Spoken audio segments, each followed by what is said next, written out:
فكر اقتصادي. ما عنديش مشكله يا دكتور، كل سنه وانت طيب يا دكتور. وحضرتك طيب. النهارده بقى يا فندم عايزين داخلين بالاستثمار الرياضي.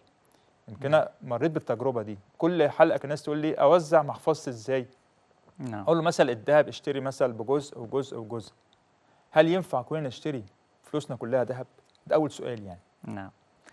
طيب مبدئيا احنا اتكلمنا في حلقة سابقة تمام. واتكلمنا في أحد المؤتمرات إن السبيل الوحيد لنماء أي اقتصاد في الدنيا هو الإنتاج. تمام. وحضرتك انا فاكر في المؤتمر اللي فات يمكن نعم. الدكتور محمود المؤتمر اللي فات مؤتمر القاهره قال يا دكتور يعني نصيحه نبدا نتكلم مشروعات الانتاجيه.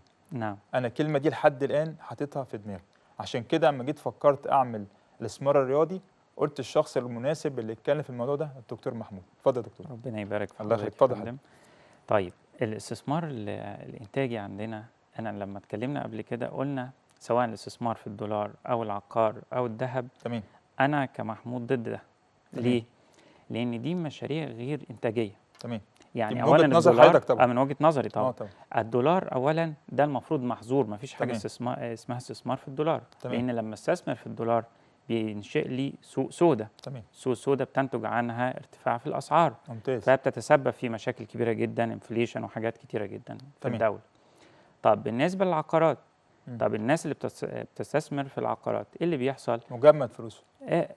فلوسه مجمدة، بلس ان الأسعار بترتفع جدا. تمام. أسعار الوحدات ومن ثم أسعار الإيجارات. تمام. فبالتالي الشباب هنا بتبقى قدامها عائق كبير جدا. تمام. فبتؤدي الشباب ما بيقدروش، مثلا اللي عايز يتجوز اللي عايز مش هيقدر. تمام. فبالتالي بيتجه إلى طرق غير مشروعة. تمام. أو ممكن تتسبب في ذلك. أما الاستثمار في الذهب، الذهب هو مجرد الاحتفاظ بالقيمة السوقية. صح. أو بقيمة القيمة بتاعت الفلوس، أحتفظ بيها مدى العمر. بس في الوقت الحالي مفيش مانع إن أنا أنوع محفظتي، ولكن بجزء بسيط في الذهب. تمام. أما الجزء الأكبر أوجهه نحو الإنتاج. يمكن أنا بقول للناس الذهب عامة أنت بتحافظ على القيمة بتاعت فلوسك، يمكن نعم. أنت لكن أنا مثلا أجي حافظ مثلا مش هشتري كل فلوسي ذهب، أحط مثلا حتى لو 30% ونبدأ ننوع محفظتنا. نعم. يمكن الكلمة السر النهارده يا دكتور أو يعني الهدف بتاعنا إن هو النهارده إيه؟ تنوع المحفظة أو بدائل الاستثمار. ده صحيح. الذهب عقار. النقطة الثالثة أنا كمان النهارده بقى الاستثمار الرياضي. نخش تمام. في أول حاجة إيه تعريف الاستثمار الرياضي يا دكتور؟ طيب الاستثمار مبدئيا قبل الاستثمار الرياضي، يعني ايه استثمار للساده المشاهدين ببساطه؟ ان انا بشتري اصول ذات قيمه. تمام. دي بتزداد قيمتها السوقيه مع مرور الوقت. تمام. ده الهدف الاول منها. الهدف الثاني ان هي بتجيب لي عائد او انكم او دخل ليا، او الاثنين مع بعض. ده الاستثمار بطريقه ان جنرال او بصفه عامه يعني. طيب بعد كده الاستثمار الرياضي. تمام. يعني ايه استثمار رياضي؟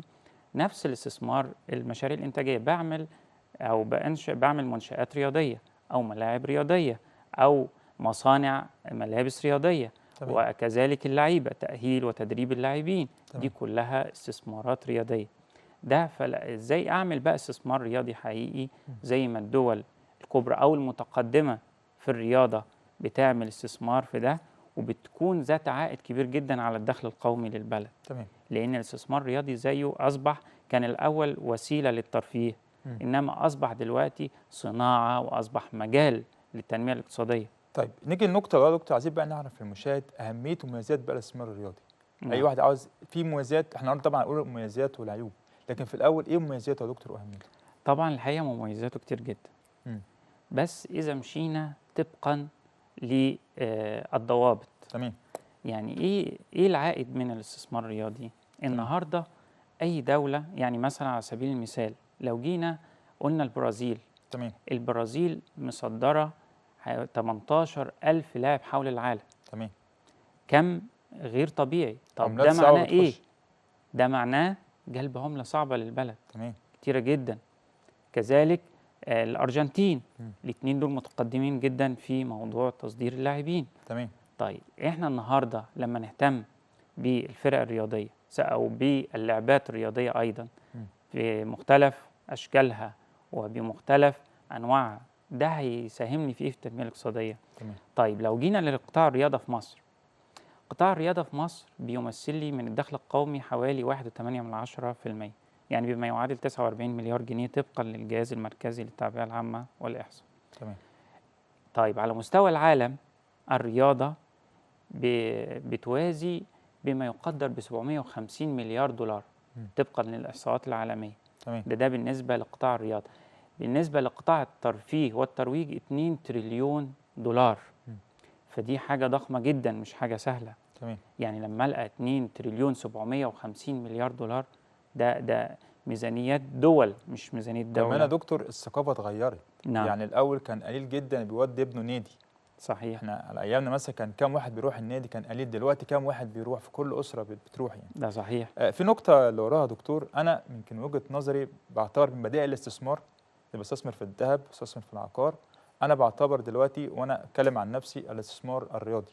نعم. إيه رأيك في المقولة يا دكتور؟ يعني عايزين نوجه الناس بقى، أنا دي توجيه فعلا.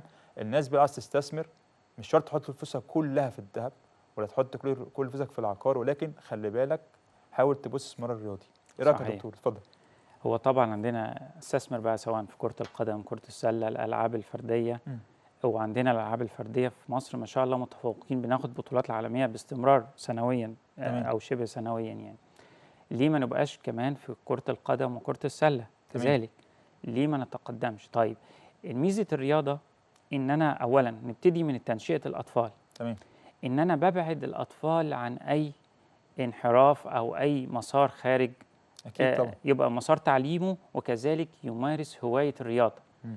إلى بعد ذلك تتم الهواية دي تصبح مهنة أو صناعة أو مجال بيبتكر فيه هذا الطفل. تمام. يبقى أنا تجنب الطفل ده، أخدته من مسار ممكن لا قدر الله ينحرف إلى مسار مفيد لصحته. تمام.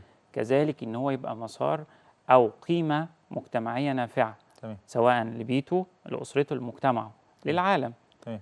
النهارده اللعيبة اللي هم بيكون عندنا نموذج مشرف جدا ما شاء الله، أكيد طبعاً. كابتن محمد صلاح مثلا، النهارده أصبح ليه تأثير كبير جدا إيجابي على على العالم، الناس. طبعا. ومؤثر بدرجة غير طبيعية. تمام. ليه؟ هو مشي على لاين معين ومشي ستريت في حياته. الرياضة بيرافقها الأخلاق. تمام. ما دام الإنسان على خلق وماشي على مسار صحيح، هو هنا يقدر يوصل ويؤثر في العالم ويكون سبب في حاجات كتيرة جدا للبلد، سواء من الناحية السياسية أو من الناحية الاقتصادية والناحية المجتمعية أيضا يعني. في حتة دكتور بقى مهمة جدا، يمكن المشاهد عمال يتكلم عن يقول الاستثمار الرياضي. أول نقطة احنا قلنا مستثمر. نعم. يقول لك يعني ايه كلمة، يعني ازاي استثمر في الرياضة؟ هو الناس نعم. بتحسب النادي، في طبعا أندية معروفة. هل أنت كشخص أو أنا أو الدكتور محمود أو أي شخص يقدر يعمل نادي أو يعمل شركة؟ يقدر يعمل. طب ازاي بقى؟ عن طريق شركة مساهمة. احنا هنتكلم باللغة العامية. أنا واحد دلوقتي يعني إيه بقى أعمل استثمار رياضي وازاي أوزع محفظتي؟ يعني ممكن أحط مثلا مبلغ 100,000 200,000، أي مبلغ أنت عاوز تحطه. تتعامل ازاي في الأول؟ لازم المشاهد أول حاجة لازم عن طريق شركة مساهمة. يمكن أجمل حاجة وأنا أتكلم عن تجربة شخصية، لما جيت فكرت في الرياضة أو مشروع رياضي، لازم أول حاجة سألت أعمل شركة مساهمة. عن طريق إيه؟ هيئة الاستثمار في اسكندرية. أنا من اسكندرية. الناس كانوا بيقدموا لك كل الدعم. فأنت كراجل أو حد عايز تستثمر في أي حاجة رياضية، لازم تعمل شركة مساهمة رياضية. يمكن دي نقطة دكتور بيحب إيه نوجه بيها الناس. نعم. واحد يقول لك طب إزاي تتكلم في الاستثمار الرياضي؟ هو أي حد يشتغل أنت ممكن، أنت مثلا دلوقتي عايز تجيب دهب بكام؟ مثلا ب 100,000 200,000. أنت ممكن تعمل مشروع رياضي بالمبلغ ده. تاني، أنت ممكن تعمل مشروع بالمبلغ دي ممكن عن طريق شركة مساهمة في إجراءات معينة، والدولة بتسهل القصة دي بمبالغ معينة. يعني مش يعني أنت ممكن تبدأ ممكن تعمل شغل كبير بالاستثمار الرياضي. أول حاجة بتعمل إيه؟ أي شخص عاوز يعمل خدمات رياضية لازم يعمل شركة مساهمة رياضية. يمكن دي النقطة المهمة كنت عايز أقولها يا دكتور. طيب، هي الشركة المساهمة طبعا للسادة المشاهدين ببساطة كيان تجاري. أكيد طبعا. بيبقى عبارة عن بيع وشراء أسهم. تمام. طب أنا كواحد عايز يستثمر في قطاع الرياضة أو في أي مجال عموما، فبروح أشتري أسهم في الشركة دي. بالتالي بيبقى لا قدر الله لو في خسارة يبقى الخسارة قليلة، لأن أنا داخل بأسهم وموزع أنت المحفظة بتاعتك. بالظبط. يعني أنت مثلا شركات المساهمة دكتور أقل حاجة 3 أشخاص. نعم. أقل حاجة يعني مثلا أنت طبعا حاجة عارف القصة دي. نعم. فأنت إيه دلوقتي المخاطر بتاعتك بتوزعها على كام نفر؟ هتبقى 3. تمام. فبالتالي الخسارة بتاعتي بسيطة. أما النهاردة الشركات أو المجال الرياضي بصفة خاصة من مميزاته إن هو سريع النمو. تمام. فبالتالي بتنشئ أندية او بيتم شراء انديه بعشرات مليارات الدولارات في العالم، وارباحها السنويه مئات المليارات من الدولارات. صح. يعني الفارق اضعاف مضاعفه. تمام. ليه؟ لان النهارده هو بيشتغل على النادي بتاعه كويس جدا، تمام. ومعظمها بالمناسبه في شركات مساهمه كتير جدا في الانديه الكبيره يعني. الشركات دي يا دكتور لما اتفتحت، يمكن الدوله مثال موضوع الخدمات الرياضيه دي، نعم. لما تعمل اكاديميه رياضيه، هنقول نعم. مثلا زي كره السله، اول حاجه اللي بيحصل يا دكتور، اقل حاجه هتجيب الملابس الرياضيه منين؟ هيضطر في شركات. انا إنتاج. مثلا واحد من الناس لما بحب اروح اعمل حاجه رياضيه، مثلا انا من اسكندريه بروح المحله. نعم. في المحله للعلم في مصانع رياضيه او بتعمل حاجات باسعار كويسه جدا، وطبعا صحيح. اسكندريه فيه، ولكن انا اتكلم عن شخص. فاذا انت مجرد تعمل مشروع او مشروع انتاجي، ايه اللي اشتغل دلوقتي؟ عندك مصانع اشتغلت. صحيح. النقطه المهمه جدا يا دكتور، طلبه كليه تربيه رياضيه. نعم. تاني، طلبه كليه التربيه الرياضيه بداوا الطلبه دي في الصيف يعمل ايه؟ ده من قاعد في الصيف بدا يشتغل. اتفضل. صحيح. طيب نيجي كده ناخد واحده واحده. تمام، اتفضل. المجال الرياضي هيديني اولا، هيفتح لي يعني خدمات اخرى، سواء تمام. المصانع زي ما حضرتك تكرمت، مم. سواء المنشآت بشتى انواعها. طب ده بيعمل ايه؟ تمام. يعني تشغيل جزء كبير من البطاله. تمام. اذا بالتالي بيكون عندهم دخول، مستوى معيشتهم بيتحسن. فدي نقطه ثانيه، بقلل التضخم. تمام. لان بالنسبه لهم هيقدروا يتعايشوا، يقدروا يشتروا السلع بسعر مناسب. لان كمان بدل ما كان في جزء موجه ان انا اقدر كمان استورد من بره ملابس رياضيه، لا انتجها هنا واوفر العمله الصعبه. بالعكس، انا عايز اكون جاهز وستاند باي ان انا اصدر الملابس الرياضيه. ليه لا؟ انا واحد من الناس يا دكتور، شفت ديزاين معين في شركه بره عاملاه، رحت عملته في المحل. يعني نعم. انا اعترف بالكلام ده. نعم. هو طبعا هنا المفروض يعني انت مشيت بالديزاين، ولكن هو من ناحيه يعني ايه، ان احنا نخرج عن هذا النطاق، ان مصر يبقى ليا ديزاين خاص بيا. بالظبط كده، ان انا اقدر ايه. انا قصدي حضرتك يعني مش شرط تجيب ديزاين بتاع نادي معين، انت ممكن تعمله في مصر. انا وجهه نظري يعني مش شرط ايه تعمل ديزاين معين انت نفسك فيه والكواليتي عالي. أيوة. واقدر واثبت وجودي. تمام. فدي نقطه. النقطه الثانيه، الرياضه هي احد يعني عائله القوى الناعمه. اكيد. يعني ايه ازاي؟ لانها بتؤثر في المجتمع، لانها اكثر مجال بيجذب الناس. هو دلوقتي افضل يا دكتور ما يقعد في اي حته يمارس رياضه. نعم. صحيح. الرياضه احنا بنقول لحضرتك من الاول ما كانش حد كان قليل جدا اللي بيروح يودي ابنه النادي. صحيح. دلوقتي في كل اسره بتودي اولادها النادي. طب بدليل، شوف النهارده نسبه المشجعين كتر. اكتر نسبه او اكتر نسبه بتنجذب الى المجالات هي المجال الرياضي. اكيد. حول العالم مليارات البشر. تمام. مش ملايين.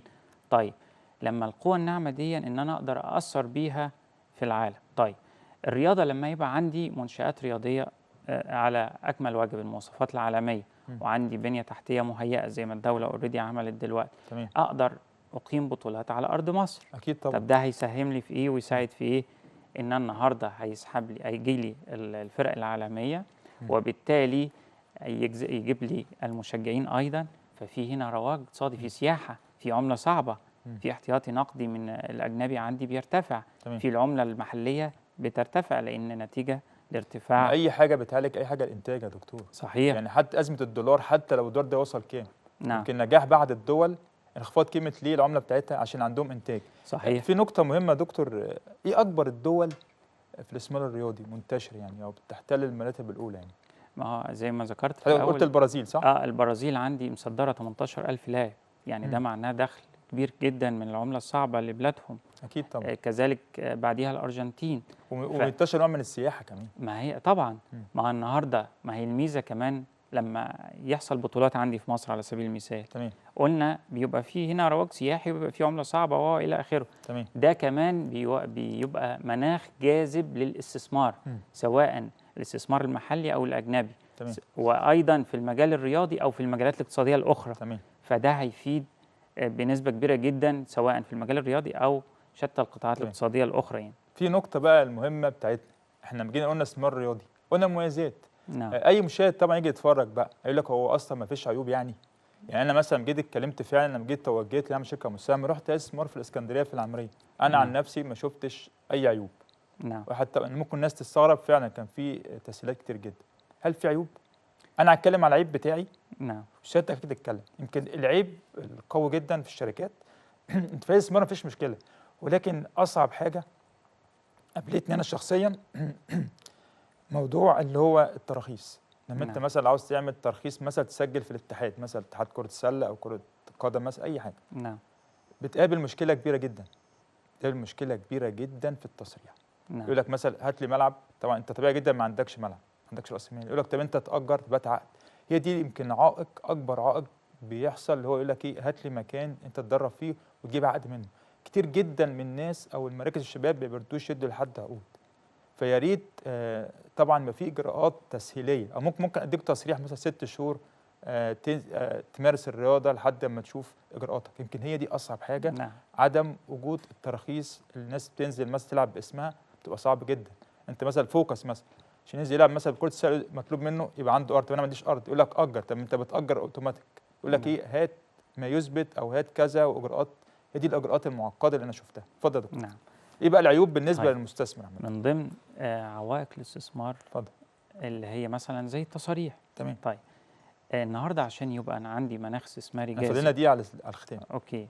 عشان يبقى عندي مناخ استثماري جاذب للمستثمرين، لابد ان انا ازيل هذه المعوقات. ازاي بقى يا دكتور بقى؟ طيب، عندي التصاريح يبقى اولا في تناغم وتوافق ما بين وزاره الشباب والرياضه مثلا ممتاز. بالنسبه للقطاع الرياضي تمام. وهيئه الاستثمار، بحيث ان يتم ازاله العقبات اللي بتقابل المستثمر في استخراج التصاريح. تمام. فدي نقطه وكذلك في شتى القطاعات الاقتصاديه ايضا، يعني يكون في تعاون بين وزاره الشباب وهيئه الاستثمار. اللي الناس اللي يعملوا شركات مثلا المساهمه خدمات رياضيه، في تسهيلات ان ممكن ياخد تصريح حتى لو مؤقت 6 شهور، صحيح. ويعمل فيه كنترول عليه، وبيبقى فيه وفي كنترول رقابة عليه. ورقابه، وبالتالي لو الشركه خرجت عن الاطار القانوني يبقى في ليها اللي احنا مصلحتنا يا دكتور الناس تنوع محفظتها في الحته دي. صحيح. فانت لما تسهل عمليه التصاريح، اديك مثلا تصريح 6 شهور وتشوف الحاله بتاعتك ايه، وتبدا انت الناس تشوفك. نعم. انت لما تلاقي نفسك ناجح هتلاقي كل الناس ناجحه. اكيد بكل تاكيد.